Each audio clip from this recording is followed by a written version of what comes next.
Neckline है, वो panel है। अब मैं आपको दूंगी, ये फुल फ्रंट है, ये मैं फ्रंट दिखा रही हूँ। अब मैं आपको दिखाऊंगी बैक साइड। आपने कहना है यार इसकी बैक भी एम्ब्रॉयडर्ड है। ये देखिए इसकी नेकलाइन, वो बैक साइड। अब ये मैं आपको दिखाऊंगी इसके साथ बड़ा प्यारा सा, ये जो आप दुपट्टा मांग रही हैं खाटी रेट का, बड़ा खूबसूरत आपको दुपट्टा मिल रहा है। इसके साथ आपको साइड चॉक्स के पैच भी मिलेंगे। आप ये एम्ब्रॉयडरी चेक करें।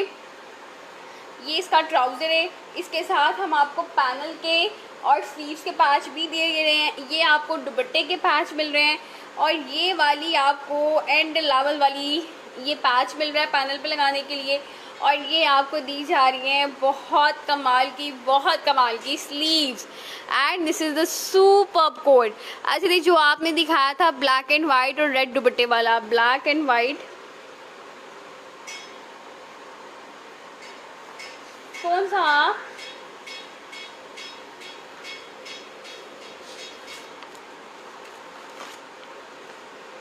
Black and white red dupatta.